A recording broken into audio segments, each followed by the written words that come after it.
Assalamu alaikum and welcome to Tang Asia Cricket Cup Cricket Hangama presented by none other than Coca-Cola. अभी इसको हम पियेंगे भी आपके सामने और आपको बताएंगे बड़ा ठंडा है और अच्छा लगता है, स्पेशली जब ठंडा हो. Presented by Coca-Cola and of course sponsored by none other than Zameen.com. ये दो पार्टनर्स ज़िशान अली खान, इमरान अली खान, इन्होंने इसको फॉर्म किया. जब इसको फॉर्म किया 2006 में, उसके बाद ये एक मैं कहूँगा कि एक मल्टी बिलियन डॉलर ये कंपनी बन गई है. यूनिकॉर्न की $1 बिलियन उस वक्त बन गई थी जब इन्होंने OLX को ले लिया. इसके मतलब और भी हम बात करते रहेंगे, लेकिन आज हम बात करेंगे अफ़गानिस्तान और बांग्लादेश. जैसे कि हमारे दो एक्सपर्ट्स सलीम मलिक और ऑफ कोर्स अब्दुल रऊफ़, इन्होंने प्रिडिक्ट किया था कि अफ़गानिस्तान जीतेगा. बड़ी उम्मीदें थीं मुशफीक के ऊपर और शाकिब के ऊपर, लेकिन 11 और 1 बना के I think they were a bit of a failure. लेकिन मुसद्दिक ने डाउन द ऑर्डर जाके 48 बना के कुछ रिस्पेक्टेबल टोटल किया. सलीम मलिक ने कहा था कि 140 से ऊपर होगा तो कुछ बनेगा, लेकिन 127 सलीम नॉट इनफ. देखें ना, अगर आप पहले दो मैचेस देखें तो पाकिस्तान ने 147 किया और कुछ मैच आखिरी ओवर्स में जाके मैच ख़त्म हुआ था. तो ये दोनों चूँकि टीमें एक जैसी थीं, बैटिंग बॉलिंग दोनों का एक जैसा था, मगर हम कहते थे कि अफ़गानिस्तान इस टूर्नामेंट में बेहतर टीम है. तो अगर 140 प्लस करते तो कुछ मैच होना था, क्योंकि आप देखें इस मैच में भी 19वें ओवर में जाके मैच ख़त्म हुआ. तो अगर 140 प्लस होता तो शायद कोई करीब और आपको अच्छा देखने को मिलता. मगर चूँकि अफ़गानिस्तान एक वह टीम है जो मेरा ख्याल है बॉलिंग उनकी इतनी बेहतर परफॉर्म कर रही है पहले मैच से, राइट फ्रॉम द बिगिनिंग. देखें उन्होंने पिछले मैच में भी श्रीलंका को बड़े आराम से जीता, और इस मैच में भी मुजीब ने देखें पहले 5 आउट जो थे उनके, मैं 50 रन पे उनके तो 5 आउट हो गए थे, तो मैच तो वहीं ख़त्म हो गया था. और वो उसको इनका शुक्र अदा करना चाहिए, 48 नीचे से आके कर लिया. मगर बात ये है कि ये हम बार बार एक चीज़ कहते हैं कि ये एक ऐसी टीम है, ये किसी अच्छी टीम को भी टफ़ टाइम देगी. और ये आप देखिएगा कि अगले पाकिस्तान या इंडिया के साथ जब मैच होगा तो इनको जीतना आसान नहीं होगा, क्योंकि ये इनकी बॉलिंग इतनी अच्छी बॉलिंग कर रहे हैं इस टूर्नामेंट में. वैसे तो हमेशा से इनके स्पिनर्स बहुत अच्छे हैं, मगर इस मैच में चूँकि स्टार्ट उनका बहुत अच्छा हुआ है, और स्टार्ट किसी भी टूर्नामेंट में अच्छा होना जो है वो टीम को ऊपर लेके जाता है. तो मेरे ख्याल में ये आपको ये देखिएगा अगले मैचों में ये तंग करेंगे अच्छी टीमों को भी. क्यों इस टीम की एक इसमें बड़ा वज़न है कि इनको दोनों मैचेस में श्रीलंका और बांग्लादेश में और अच्छी टीमों को इन्होंने, आप कह लो कि एक्सपीरियंस टीमों को रगड़ा है. क्वेश्चन इज़ अगला मैच जब भी खेलते हैं तो उसके अंदर जैसे सलीम बात कर रहे हैं उस पर तो इनका मोराल बहुत हाई पे जाना चाहिए, नहीं? जी बिल्कुल. और मेरा ख्याल है कि इस ग्रुप में यही जो दो टीमें थी, टॉप टीमें थी, श्रीलंका और बांग्लादेश, और उन्होंने वन साइडेड दोनों को मैच में शिकस्त दी है. तो डेफिनेट जब ये सेकंड राउंड में जाएंगे पाकिस्तान या इंडिया के सामने, तो प्रेशर इन पर नहीं होगा. मेरा ख्याल है कि प्रेशर दोनों बड़ी टीमों पर होगा, क्योंकि उनको अपनी रेपुटेशन की फ़िक्र होगी, क्योंकि ऑलरेडी ये दो टीमों को बुरी तरीके से ये शिकस्त देकर आ रहे हैं. तो इस मैच में भी आप देखें कि जिस तरह बांग्लादेश मेरा ख्याल है कि अर्ली ऑन ही प्रेशर में थी, टॉस जीत कर बाकी टीमें सेकंड में बैटिंग कर रही थी, और वो इनके बॉलिंग से ऑलरेडी डरे हुए थे. उन्होंने पहले पिक किया बैटिंग करना, मगर इसके बावजूद जो उनका टॉप ऑर्डर था मुकम्मल कोलैप्स हुआ है. और ये नहीं कि उनके कोई फास्ट बॉलिंग के सामने कोलैप्स हुआ, बल्कि जो मुजीब ऑफ स्पिनर हैं 4 उन्होंने खिलाड़ी आउट किए, 3 राशिद खान आउट कर गए, और इस तरह एक कंप्लीट कोलैप्स हो गया उनकी बैटिंग का. अब जिस तरह सलीम भाई ने बात की है कि ये डिले क्यों हुआ, 19वें ओवर तक क्यों गया मैच, इसकी बेसिक वजह यह थी कि जो उनके दोनों ओपनर हैं, जिस तरह की उनकी नेचर है, हम बात करते हैं रहमानुल्लाह की और हज़रतुल्लाह की, वो हार्ड हिटर हैं, वो पहले बॉल से स्ट्राइक लेना शुरू कर देते हैं. मगर इस मैच में क्योंकि टारगेट थोड़ा सा कम था, तो उन्होंने थोड़ा सा टू द पॉइंट खेलना क्रिकेट शुरू किया टेक्निक के साथ, जो कि बिल्कुल उनको सूट नहीं किया, और वो दोनों जल्दी आउट हो गए. इस वजह से उन पर थोड़ा सा प्रेशर आया. लेकिन नीचे से मेरा ख्याल कि उनकी जो डेप्थ में बहुत अच्छी बैटिंग लाइन है, नजीबुल्लाह वगैरह, उन्होंने वन साइड मैच ख़त्म कर दिया. तो जो प्रेशर आया है वो बेसिकली जो उनकी स्ट्रेटजी थी उसकी चेंज की वजह से आया, ना कि बांग्लादेश की एक्सेप्शनल बॉलिंग की वजह से. ये जो लो स्कोर होता है, आपने कई लो स्कोर्स खेले, क्या लो स्कोर्स में आप पे टेंशन नहीं होती कि आपने करना है, जिस तरह ये बात कर रहे हैं कि आपकी स्ट्रैटेजी बिल्कुल चेंज हो गई थी? नहीं, एक्चुअली होता क्या है कि जब लो स्कोरिंग मैच होता है ना, तो आपकी कोशिश होती है कि मैं जल्दी से स्कोर कर जाऊं, और उसमें फिर आप गलतियां करते हो। आप अक्सर देखोगे जल्दी अर्ली विकेटें गिरेंगी, क्योंकि आपको जल्दी बड़ी होती है कि यार कम स्कोर है, मैं जल्दी जल्दी से करने की कोशिश करूँ। एक और चीज़ इसमें है कि बांग्लादेश, ये जो अफ़गानिस्तान है पीजे, इसको हम जो बार बार कहते हैं ना कि इन्होंने लत्थी चढ़ी था, कोई नहीं पता है कि ये आगे खेलते हैं। एक्चुअली इनकी जब रेपुटेशन बनेगी ना, जब किसी भी प्लेयर को ले लो दुनिया के, जब उसकी रेपुटेशन बनती है ना, लोगों की एक्सपेक्टेशन उससे बहुत ज़्यादा होती हैं कि यार ये हमारा प्लेयर जाएगा। और ये जैसे विराट कोहली है, जब वो फ्लॉप होता है ना, वो फ्लॉप क्यों होता है? क्योंकि उसकी एक्सपेक्टेशन इतनी ज़्यादा होती हैं अफरीदी की लोग थी, शायद अफरीदी की क्योंकि लोग, आप दूसरी तरफ मजाक में ना लेके जाए, मैं सीरियस बात कर रहा हूँ। देखें, जब एक्सपेक्टेशन बहुत ज़्यादा होती है ना, क्योंकि इनकी टीम से अभी तक किसी को, वो हर कोई जाके मार रहा है, जब ये स्कोर करेंगे या आउट करेंगे, जैसे राशिद है, राशिद शायद मेरा ख्याल है उससे निकल गया हुआ है, क्योंकि उसका एक्सपोजर इतना, उसने इतना इम्प्रूव कर गया है कि शायद उसको फ़र्क ना पड़े। मगर बैटिंग में जब एक्सपेक्टेशन होगी ना किसी से, जब उसका पता चलेगा कि ये उस प्रेशर में ये कैसा खेलता है, तो मेरा ख्याल अभी ये उस पोजीशन में आए नहीं, इसीलिए ये खेले जा रहे हैं। आप देखो, ये नीचे से भी, जैसे रऊफ़ ने कहा कि वो उन्होंने अपनी चेंज की बैटिंग के, यार स्लो खेल के लेके चलें, मगर वो कामयाब नहीं हुई, क्योंकि उनको आदत है मारने की। तो ये है कि जब रेपुटेशन बनेगी, फिर पता चलेगा किसी प्लेयर का कि ये कैसा। देखिए सलीम, जब आप क्रिकेट खेली थी या हम खेल रहे थे क्रिकेट, उस वक्त आपका इतना नहीं था कि कोई ये बेच रहा है, कोई वो बेच रहा है, गाड़ियों का है, आप एडवर्टाइजिंग में ज़्यादा आ गए थे। आजकल के जो लड़के हैं वो एडवर्टाइजिंग में ज़्यादा हैं, और हम देखते हैं कि जब पैसा आ गया है तो वो क्रिकेट का जो आपका वो एक हंगर है वो ख़त्म हो जाती है। ऑब्वियसली पीजे, हम पिछले भी सेगमेंट में बात की थी कि चूँकि पैसा इतना आ गया है, लोग जो हैं टेस्ट क्रिकेट की तरफ कम जा रहे हैं। लोगों की कोशिश होती है कि आप देखें, जो एडवर्टाइजमेंट में आ रहे हैं, जिनके ऐड चल रहे हैं, वो ज़्यादातर अगर आप देखें तो वही है जिन्होंने T20 में कुछ किया हुआ है। आप शायद अफरीदी को देख लो, छक्के मारता था, लोग उसको लाइक करते थे। तो वैसे ही लोग जो हैं वो एडवर्टाइजमेंट में आ रहे हैं। T20 वाले टेस्ट क्रिकेट का, आपको मेरा ख्याल है जो हमारे पाकिस्तान के लिए टेस्ट मैचेस खेल रहे हैं, बहुत कम लोगों को आपको नाम याद होगा। क्योंकि T20 के उतने T20 हो रहे हैं कि लोग चाहते हैं कि वो इम्प्रूवमेंट आएगी नहीं जितनी देर हम उसको कोशिश करें कि T20 यंगस्टर को, स्पेशली याद होगा रमीज़ जब T20 करवाने लगा था, तो मैंने कहा था कि ये नहीं करवाना चाहिए, क्योंकि यार हमारे प्लेयर जो है ना, वो इस तरफ जाना शुरू हो जाते हैं। छोटे बच्चों को आपको क्रिकेट सिखानी है, ना कि उनको T20 की आदत डालनी है। तो ये मेरे ख्याल में हमें सोचना चाहिए। आप देखें इंडिया कितना इम्प्रूव कर गया, उनके नीचे जो अंडर 19 से प्लेयर आते हैं, विराट कहाँ से आया था, उनके जितने भी लड़के आए हैं वो सब अंडर 19 से आए हैं, और वो कहाँ दुनिया में उन्होंने, ये भी 6 साल अंडर 19 खेला है कि थोड़ा ज़्यादा? विराट भी काफ़ी खेला, अंडर 19 खेल के आया, और ये ग्रास रूट से देखें, नीचे से उन्होंने प्लेयर जितने भी उनके आए हैं। रऊफ़ का, आप भी इस चीज़ को एग्री करोगे कि कितने लोग इंडिया के जो हैं वो उन्होंने बड़ा परफॉर्म किया है नीचे से जब वो आए हैं। हमारे यहाँ ऐसा नहीं हो रहा, हमारे नीचे से लड़के तैयार नहीं हो रहे। नहीं सलीम, इस पे मैं थोड़ा सा डिसएग्री करता हूँ, इन द सेंस कि आपके बोर्ड को भी तो मैनेज करना है ना। आपने सारे फास्ट बॉलर काउंटी क्रिकेट में भेज दिए, अब आप मुझे बताएं, वो सारे बेचारे इंजर बैठे हुए, तो ये मशीनें तो नहीं है ना, लड़के। मैं जवाब दे दूं प्लीज़? हाँ, इनको थोड़ा सा, अगर सॉरी, मैं थोड़ा टाइम ज़्यादा ले, कोई नहीं आमिर मलिक, हाँ जी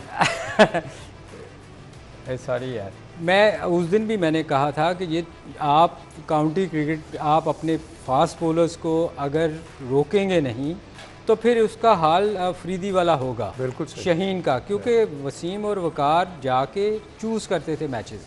अगर आप इतनी लीग क्रिकेट हो रही है, तो अगर आप उनको रेस्ट नहीं देंगे तो फिर हाल यही होगा। सॉरी यार, आपको क्वेश्चन किया था। इस पे बात मुझे बताएं जी। देखें ना, हमने अपने लड़कों को प्रेजेंट करना है, और मैं समझता हूँ Imran one of the very few कि जिसने अपने आप को सिलेक्ट करना शुरू कर दिया था ससेक्स के अंदर।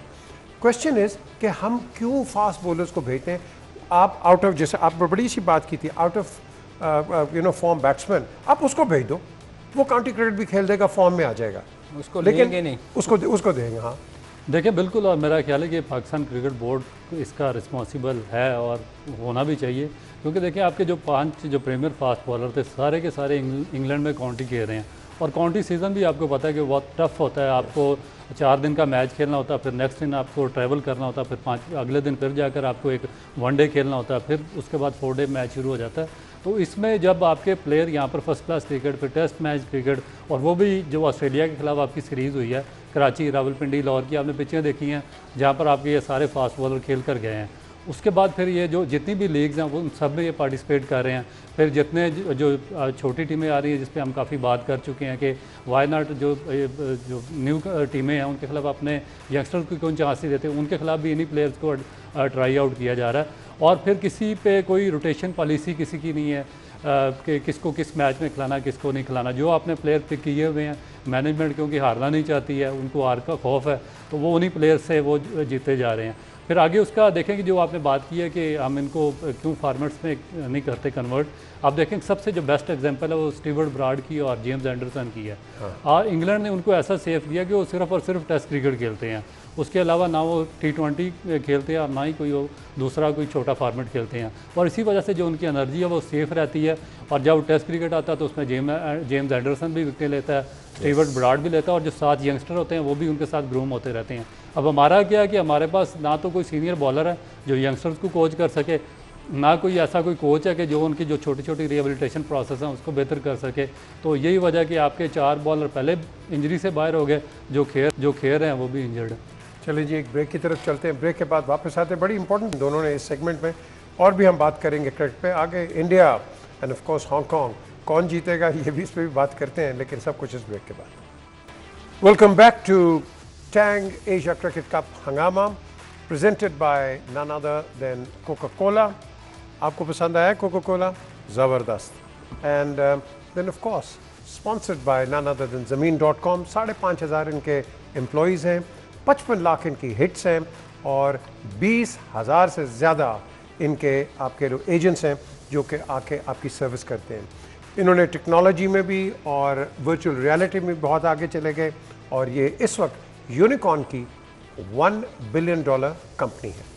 बात आती है मैच की।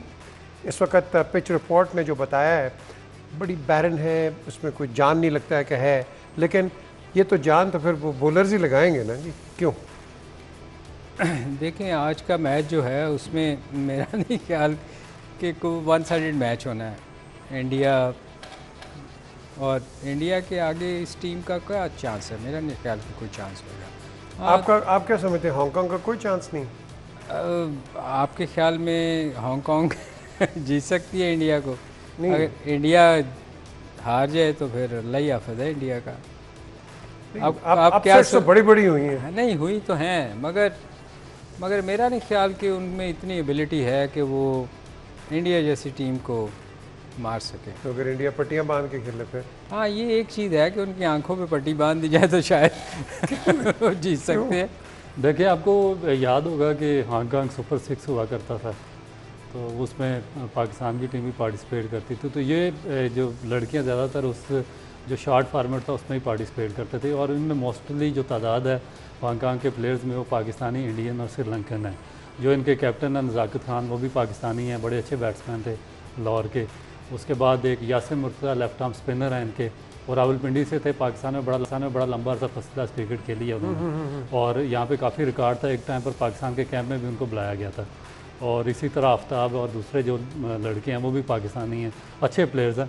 मगर इनसे इस तरह आप एक्सपेक्टेशन नहीं कर सकते कि इंडिया जैसी बड़ी टीम को एकदम वो सरप्राइज़ कर देंगे। मेरा ख्याल है कि जो सबसे बड़ा इनकी सक्सेस है वो यही है कि इन्होंने जो क्वालिफाइंग राउंड है UAE और ओमान जैसी टीमों के ख़िलाफ़ क्वालिफाई किया है इन्होंने, और एशिया कप में जगह बनाई है। इससे पहले 2018 में भी ये एशिया कप में आए थे। उस वक्त भी ये जो नज़ाकत खान है इनके कैप्टन है, उन्होंने इंडिया के ख़िलाफ़ माइट भी 87 या 78 रन की इनिंग खेली थी।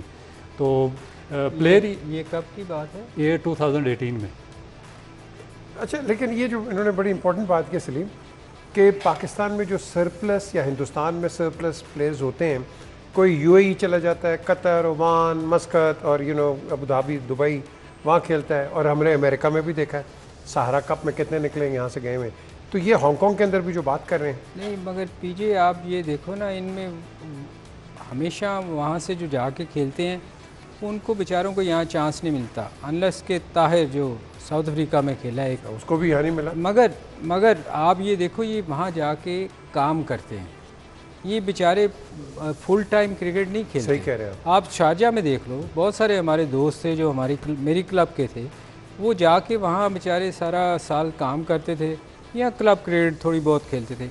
अब उस लेवल का इंटरनेशनल क्रिकेट के साथ compete करना मेरा नहीं ख्याल, क्योंकि वो हो नहीं सकता ना। यहाँ तो आप फुल टाइम प्रैक्टिस करते हो और जाके उसी तरह मेहनत करते हो आप। इनका जैसे रऊफ़ ने बड़ी अच्छी बात की, क्वालिफाई कर जाना ही बड़ी बात है, क्योंकि इतने ना आपको इतना सहूलतें हैं, ना वो क्रिकेट है, ना वो कोचेज़ हैं, तो मेरा ख्याल है क्वालिफाई कर जाना इनके लिए बहुत बड़ी बात है। और तो फिर हम ग्रास रूट पे हम अपनी ज़रा बात कर लें, हम ग्रास रूट पे अपने आप को कैसे तकड़ा करें कि कम अज़ कम हमारे पास जिस तरह अब ये इंजरी हो, कम सेकेंड एंड थर्ड स्ट्रिंग तो होनी चाहिए ना। देखिए, मेरा ख्याल है कि बड़ा ज़रूरी है, और जो रिड्यूस किया है इन्होंने टीमें, 6 टीमें पूरे पाकिस्तान में बना दी हैं और फिर उसमें 200 प्लेयर एडजस्ट हो सकते हैं, वो इस पाकिस्तान में इसलिए मुमकिन नहीं है कि यहाँ पर कल्चर उस तरह का नहीं है। इसमें जिस तरह सलीम भाई को भी पता होगा कि आप अगर 6 महीने या 1 साल तक पाकिस्तान की फर्स्ट क्लास क्रिकेट कराते हैं और या कोई कैंप लगा कर रखते हैं, तो सडनली नीचे से एक ऐसा सरप्राइज़ पैकेज आ जाता है टेप बॉल क्रिकेट से, जो सबको सरप्राइज़ करके उनको ओवर प्लेस कर देता है। तो ये चीज़ें अब पाकिस्तान क्रिकेट बोर्ड ने पिछले 3-4 साल से बंद की हुई हैं, क्योंकि क्लब क्रिकेट आपकी नहीं हो रही, आप सिटी टूर्नामेंट नहीं करवा सकते, आपके जो रीजन थे, कोई 18 रीजन थे, वो सब के सब उनमें अच्छा भला स्ट्रक्चर डेवलप हो चुका था, तो उनको आपने बिल्कुल फ्लैट आउट कर दिया। उसके बाद जो आपके 12-14 डिपार्टमेंट थे फर्स्ट क्लास के, वो सिस्टम ख़त्म कर दिया था। नहीं, अब तो आ गया, अब आया। उसके अलावा जो 25-30 ग्रेड 2 के डिपार्टमेंट थे, वो भी बिल्कुल ख़त्म कर दिए गए थे। तो इसमें ये होता था कि एक बहुत बड़ी प्लेयर की जो तादाद थी, जो नीचे से परफॉर्म करके आते थे, उनको किसी ना किसी जगह पर अपॉर्चुनिटी मिल जाती थी। जब अगर उनको फर्स्ट क्लास में नहीं मिल रही तो ग्रेड 2 में मिल जाती थी। और मगर उसमें यह था कि जब उनको एक्सपोजर मिलता था, तो जो अच्छी टीमें थी वो अगर कोई अच्छा प्लेयर देखती थी तो उसको पिक करके वो अपनी टीम में सेलेक्ट कर लेते थे। इस वजह से एक सर्कल आपका चलता रहता था। अब टोटल 6 टीमें बाकी रह गई हैं, और वो 6 टीमों में भी वही घिसा पिटा सिस्टम चल रहा है कि जो 10 टेस्ट प्लेयर हैं पाकिस्तान टीम से डिस्कार्ड होते हैं, वो आकर खेल जाते हैं, 2-4 सिफारशी खेल जाते हैं, और जो बिल्कुल जो नए बच्चे हैं उनके लिए उनका कोई चांस नहीं है। तो ये चीज़ें मेरा ख्याल है कि पाकिस्तान को ओवरकम करनी पड़ेगी। वैसे भी वक्फा हो रहा है जी, वक्फे पे चलते हैं और आप कोक पिए उतनी देर, वक्फे के बाद हम वापस आते हैं और हम अपने शो को जारी रखते हैं। Welcome back to Tang Asia cricket cup cricket Hungama, presented by none other than Coca Cola. आपने अभी तक कोका कोला की सिप क्यों नहीं ली? नहीं सलीम मलिक, आपने ये ना करें आप, ये कोका कोला है, हमें स्पॉन्सर करता है ये। और ये देखें, ये दोनों कोका कोला भी पी रहे हैं, very good. And sponsored by none other than Zameen.com. ये कंपनी 2006 में इस्टेब्लिश की गई, इमरान अली ख़ान, ज़िशान अली ख़ान ने, और उसके बाद ये एक $multi-million कंपनी बन गई। उसके हम देखते हैं कि उसके दौरान, बल्कि उससे पहले 5,500 इनके एम्प्लॉयज़ जिनको उन्होंने जॉब्स दिए, 55 लाख इनकी हिट्स हैं इनके सेट्स के ऊपर, इनके जो वेबसाइट्स हैं, और 20,000 से ज़्यादा इनके एजेंट्स हैं जो कि आपकी खिदमत करते हैं। 2014 में इन्होंने अपनी टेक्नोलॉजी को इंक्रीज़ किया और वर्चुअल रियलिटी लेके आ गए, स्टेट ऑफ द आर्ट इन्होंने इंट्रोड्यूस किया। फिर इन्होंने इंटरनेशनल एक्सपोज इनके 3, अभी चौथा अभी आने वाला है इधर सितंबर में, 18 इन्होंने पाकिस्तान में किए हुए हैं। उसके बाद इन्होंने OLX को टेक ओवर किया। OLX बहुत बड़ी एक सोशल मीडिया पे आप देखते हैं कि जहाँ आप ख़रीदते हैं, बेचते हैं चीज़ें और एडवर्टाइज़ करते हैं, वो उन्होंने लेके टेक ओवर करके देन यूनिकॉर्न की आप कह लो उसकी पेरेंटेज के अंदर इन्होंने क्या किया, $1 बिलियन की आप कह लो कि इसको कंपनी बना दिया under the umbrella of EMPG। Cricket हम आपके सामने लेके आते हैं बिकॉज ऐसे स्पॉन्सर्स होते हैं जो कि सपोर्ट करते हैं क्रिकेट को एंड स्पोर्ट्स को through out Pakistan. So thank you, very well done. बात आती है जी क्रिकेट पे वापस, India end of course Hong Kong. Toss हमने देख लिया, उसने कहा कि भाई मैं हांगकांग जीतूंगा और मैं उसके बाद फील्ड करूंगा। अब ये मुझे बताएं कि आपको स्माइल आ रहा है कि हांगकांग जीतेगा या इंडिया जीतेगा? नहीं, हम वक्फे में यही बात कर रहे थे और उसने बड़ी अच्छी बात की कि कितना डर है ये इंडिया। देखे क्या कह रहा था कि हम भी टॉस जीत के बॉलिंग करते, मतलब ये छोटे फॉर्मेट में ये रऊफ ने बड़ी अच्छी बात की कि ये इनको देखे कितना डर है। मैं हैरान हो रहा था ये सुन के कि यार इनको तो चाहिए कि बड़ी टीम है, हर बंदे को बारी मिले और ये जाके स्कोर करें। और वो भी कह रहा था कि मैं टॉस जीता तो मैं बॉलिंग करनी थी। मतलब कितना खौफ है कि हारने का किसी भी टीम को, और इंडिया जैसी टीम को ये खौफ हो तो बड़ा, और हांगकांग के ख़िलाफ़ बड़ा अजीब सी बात है। आपने नज़ाकत की बात की, ये लाहौर का लुधियाना जिमखाने का है। नहीं, अब देखो लुधियाना का नहीं, पता नहीं कहाँ का है। लोकल क्रिकेट का है ना। हाँ, अगर लोकल क्रिकेट का यहाँ है, आप ही ने बताया था लुधियाने का। मैं तंग कर रहा था, मैंने कहा अभी पीजे कहेंगे ये लुधियाना का है। मुझे तो आप बताओगे, मैं कहूँगा। लेकिन द क्वेश्चन इज़ कि टैलेंट कितना है पाकिस्तान के अंदर और हमें यहाँ चांस नहीं मिलता। मुझे तो वो लड़का मिला था, नया साउथ अफ्रीका गया था, इमरान ताहिर। उसको यहाँ पूछा ही नहीं था किसी ने, और वो इंग्लैंड में खेलता होता था। तो मैंने कहा तुम उधर क्यों नहीं खेल रहे? कहते जी चांस ही को पूछता ही नहीं है मुझे। ये क्या वजह है, हम अपने लोगों को क्यों नहीं अप्रिशिएट करते? देखिए, मेरा ख्याल है कि एक सिस्टम को ओवरहालिंग की ज़रूरत है। और इमरान ताहिर की जो आपने बड़ी अच्छी बात की है कि मुझे याद है उस सीज़न में जब ये शिफ्ट हुए थे साउथ अफ्रीका, तो इन्होंने 76 आउट किए थे पाकिस्तान में। और मेरा ख्याल है कि फ़र्स्ट टाइम कोकाबुरा का बॉल यूज़ हुआ था पाकिस्तान की फर्स्ट क्लास क्रिकेट में, डिपार्टमेंटल क्रिकेट की तरफ से खेलता था। नहीं, उस सीज़न में PIA से ये खेला था। तो मुझे इसलिए याद है कि मेरे भी 72 थे, 72 मेरे आउट थे, 76 इसके। फिर हमने A टीम के साथ श्रीलंका का टूर किया, वहाँ पे इसने सिंगल हैंडेड पाकिस्तान को चैम्पियनशिप जितवाई। वहाँ पे श्रीलंका था, इंग्लैंड था, पाकिस्तान की टीमें थी। इमरान ताहिर की एक्सेप्शनल परफॉर्मेंस थी वहाँ पर। मगर उसके बाद फिर इसको जिस तरीके से ट्रीट किया गया, वो मेरा ख्याल है कि कोई अच्छा तरीका नहीं था। किसी को इस तरीके से नहीं ट्रीट करना चाहिए। मैं सुनने में आ रहा था कि उसको कह रहे थे कि आप ओवर एज हो और आप इस लेवल के बॉलर नहीं हो, आपकी फ़िटनेस नहीं है और आप ये नहीं हो, वो नहीं हो। उसके बाद मेरा ख्याल है कि वो साउथ अफ्रीकन जैसी टीम में सेलेक्ट हुआ जिनका फ़िटनेस लेवल दुनिया में सबसे ऊपर है। वहाँ पर उसने 10 साल क्रिकेट खेली है उस सीज़न के बाद। तो मेरा ख्याल है कि क्वेश्चन मार्क आता है पाकिस्तान के पूरे सिस्टम पर कि यहाँ पर प्रोफेशनल लोग नहीं हैं। जब तक प्रोफेशनल लोग नहीं होंगे, ओवरऑलिंग नहीं होगी, इस तरह के प्लेयर आपके सिस्टम से आउट होते रहेंगे। नहीं, मेरा ख्याल है पीजे इसकी वजह ये जो इन्होंने बात की, नो डाउट उसने बहुत अच्छा परफॉर्म किया।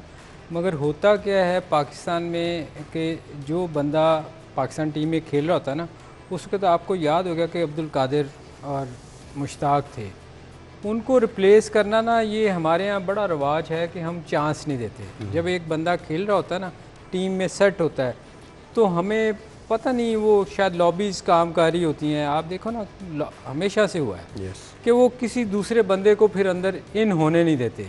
फिर ऐसे जो लोग होते हैं ताहिर टाइप, वो बेचारे सफ़र करते हैं, वो उनका टैलेंट उधर ही दब के रह जाता है, वो आगे जा ही नहीं सकते। अनफॉर्चुनेटली हमारे मुल्क में ये है, ये होना नहीं चाहिए।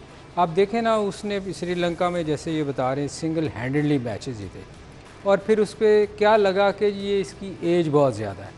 अगर मिसबा, फिटनेस भी अच्छी नहीं है। देखें ना, मिसबा किस एज में खेला था, मतलब उस वक्त तो बैट्समैन को वैसे ही कहते हैं कि यार इसको नहीं खेलना चाहिए। तो अगर मिसबा खेल सकता था तो स्पिनर तो बड़ा लंबा खेलता है। स्पिनर ने कौन सा, फास्ट बॉलर की एज कम होती है, स्पिनर्स की नहीं होती। मगर अनफॉर्चुनेटली हमारे यहाँ ये होता है कि हम जो 3-4 लोग ग्रुप जो होते हैं ना, वो पीछे वाले बंदे को आने नहीं देते। आपने सही बात की। अगर आपको याद हो क्रिकेट की हिस्ट्री में चले जाएं, आप अपने आप को देख लें। मैं बिल्कुल, तो मैं आपको नहीं, मैं तो छोड़ गया था यहाँ इतनी इसीलिए छोड़ गया फेवरेटिज्म। मैंने कहा टू हेल्प विद इट। यहाँ आपको एक चीज़ बताऊँ कि 76 में जब वेस्ट इंडीज़ बिल्कुल टॉप पे थी, कोई खेल नहीं सकता था उनको, होल्डिंग को और रॉबर्ट्स को। उन्होंने उसको ब्रायन क्लोज को लेके आए, और उसके बाद डेविड स्टील को नॉर्थहैम्पटन से लेके आए। वो खड़े हो जाते थे, गेंदे भी खाते थे, ब्लैक ब्लू वो होते थे, लेकिन खड़े। आपने इस्तेमाल किया ना, तो हम क्यों नहीं करते लड़कों को? यहाँ ओवरेज हो गया, या ये पाकिस्तान और इंडिया के अंदर तो सारे मुझे बताओ ना, अंडर 19 कौन है? सारों की उम्रें गलत लिखी होती हैं। देखिए नहीं एग्जैक्टली ऐसे ही है, बिल्कुल आप बोले इसमें आ जाता है। मेरा ख्याल है कि दूसरी चीज़ भी नेपोटिज्म बहुत ज़्यादा पाकिस्तान की क्रिकेट में, क्योंकि यासिर शाह की एग्जांपल है कि ये यहाँ पर फर्स्ट क्लास क्रिकेट में परफॉर्म करता रहा और 1992 तक इसने विकटें ली हैं, मगर उसकी जगह पर कोई ऐसे बच्चों को उन्होंने सेलेक्ट करके ए टीम के साथ और आगे दूसरी टीमों के खिलाफ मैचेस खिलाए हैं जो कि बिल्कुल इस लेवल पर पूरा ही नहीं उतरते थे। इसी तरह इमरान ताहिर के केस में भी हुआ कि परफॉर्म इमरान ताहिर कर रहा है और जब ए टीम के खिलाफ या कोई बाहर से टीम आ रही है पाकिस्तान के टूर पर तो उसकी जगह पर सिलेक्शन किसी और की हो रही है। इसमें एक और मैं सबसे बड़ी एग्जांपल दूंगा कि जिस तरह मुजीब है जो अफगानी ऑफ स्पिनर है, जिस दौर में ये अंडर 19 अफ़गानिस्तान की टीम में सेलेक्ट हुआ, जिस दौर में अफ़गानिस्तान की टीम रिहेबिलिटेशन प्रोसेस से गुजर रही थी और इसको वो अपने नए बच्चे रिक्रूट कर रहे थे, उनकी सिलेक्शन कमेटी ने मुजीब को सिलेक्ट किया। और हमारा पाकिस्तान क्रिकेट बोर्ड की सिलेक्शन कमेटी क्या कर रही थी, एक गवर्निंग बोर्ड के मेंबर के बेटे को जिसकी पूरे डोमेस्टिक अंडर 19 में एक विकेट थी उसको वर्ल्ड कप खेलने के लिए इन्होंने भेज दिया। ये कौन था ये? ये मैं इस्लामाबाद मैं भी यही पूछने वाला था। कौन था ये शकील शेख के बेटे को। और देखें कि अब सिस्टम कैसे चलाते हैं कि जब जो भी पावरफुल लोग इस सिस्टम में आते हैं वो क्या करते हैं, वो जो सिलेक्शन कमेटी है वो भी अपने मर्ज़ी के जो उनके चापलूस होंगे, जो चापलूसी ज़्यादा बेहतर तरीके से कर रहा होगा उसको वो जूनियर टीम का सिलेक्टर लगा देंगे, जो उससे ज़्यादा बड़ा चापलूस होगा उसको सीनियर टीम की सिलेक्शन कमेटी में डाल देंगे, जो सबसे बड़ा होगा वो चीफ सिलेक्टर बन जाएगा। मसलन कि पाकिस्तान का जो सिस्टम सारा ही इसी सिफारिश पे, नेपोटिज्म पे और इन चीज़ों पर चलता है। यहाँ पर जो कॉम्पिटेंट बंदे हैं उनको सिस्टम से सिर्फ इसलिए दूर रखा जाता है कि उन्होंने थोड़ा प्रोफेशनल तरीके से चलना होता है और प्रोफेशनल तरीके से रिक्रूट करना। अच्छा मुझे बताएं, प्रोग्राम के बाद ख़त्म हो रहा है, कोई लाइटर मोमेंट है आपके पास? कोई नहीं है। यही है कि आज आपने पूछा कि वो कहाँ से खेलते हैं, मैंने पट्टी बांध के खेलेंगे ये वो। लेकिन प्रोग्राम के ख़त्म होने से पहले एक मैं ज़रूर कहूँगा, मैं बार बार कहूँगा कि जो हमारे वज़ीर आज़म है इन्होंने जो क्रिकेट के लिए किया है ये बिल्कुल डेड हो गई थी, लड़के भूखे हो गए थे, खुदा की कसम को जॉब्स नहीं मिल रही थी इन एजेस पे आके। तो बहुत अच्छा स्टेप लिया है क्या इन्होंने डिपार्टमेंटल क्रिकेट को रिवाइव किया है and a great effort. I wish Imran कर देते लेकिन नहीं किया। होना तो यही चाहिए था लेकिन शहबाज ने किया है। Well done and thank you. मैं आपको बताऊँ, मुझे इतनी ईमेल्स और मैसेजेस आए हैं आपके लिए प्राइम मिनिस्टर के जो आपने काम किया है, well done for the sake of cricket in this country. क्यों जी, एक ब्रेथ ऑफ फ्रेश आ रहा है। ये देखो नए लड़के आएंगे, जॉब्स मिलेंगे, जॉब्स मिल नहीं रही इनको, क्या करेंगे ये? नए लोगों को लिए बड़ा मुश्किल हो गया था कि सरवाइव करना, क्योंकि उनकी जॉब्स ही बेचारों की। बिल्कुल। चलें जी, कल दोबारा आपसे मुलाकात होती है। आज का फेवरेट इन्होंने बता दिया कौन है, लेकिन ये खान मोहम्मद की वही बात है, till the last ball is bowled, until tomorrow look after yourself. खुदा हाफिज़।